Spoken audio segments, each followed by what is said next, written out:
জঙ্গির সন্দেহে কলকাতা থেকে গ্রেপ্তার হয় মালদার মানিকচক থানার গোপালপুর গ্রাম পঞ্চায়েতের অশ্বিনটোলা গ্রামের বাসিন্দা উমার ফারুক। সপ্তম শ্রেণী পাশ এই যুবক দীর্ঘ কয়েক বছর ধরে কলকাতায় শ্রমিকের কাজ করত বলে পরিবারের দাবি। ঈদ বাড়ি আসার কথা ছিল, গত রবিবার স্ত্রীর সাথে কথাও হয়েছিল। উমার ফারুকের বাবা আক্তার হোসেনও একসময় ভিন রাজ্যে কাজ করত। উমার ফারুক বড় ছেলে, তার ভাই হাসান আলী টোটো চালক। 2 মাস আগেই বাড়ি এসেছিল উমার। পরিবারের বক্তব্য, তার স্বভাব আচরণ খুব ভালো ছিল। ফাঁসানো হয়েছে পরিবারের সদস্যকে। মাসে পরিবারের খরচ হিসেবে কখনো 5,000 কখনো 10,000 পাঠাতো উমার। জঙ্গি সন্দেহে গ্রেপ্তার করা হয়েছে ফোন মারফত তারা জানতে পারে। এই খবর জানতে পারার পরই আজ সকাল থেকেই কান্নায় ভেঙে পড়েছে তার পরিবারের সদস্যরা। এদিকে জঙ্গির সন্দেহে উমার ফারুক গ্রেপ্তারের হওয়ায় ঘটনায় গোটা গ্রাম জুড়ে একটা আতঙ্কের পরিবেশ তৈরি হয়েছে।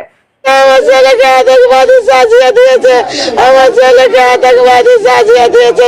এগুলো শুনছি মোবাইলে টিভিতে দেখেছে। আমার ছেলেকে 2 মাস আগে এসেছিল। আমার ছেলে রমজান মাসে রোজা করার লেগে বাড়ি আসতে চেয়েছিল। এর মধ্যে কে আমার ছেলেকে কে বললো আতঙ্কবাদীতে নাম দিয়ে দিয়েছে। আমার ছেলে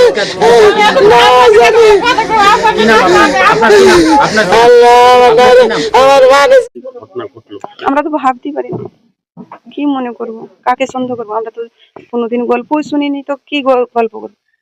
যেরকম মানুষ খাটতে যায় সেরকম খাটতে যায়। বলছি ওর সাথে একজন বাংলাদেশিকেও ধরেছে বলছে। আপনারা কি জানতেন যে কোনো না বাংলাদেশি না থাকতো ওখানে? না, আমরা কোনোদিনই জানি না। আমরা কি করে জানবো?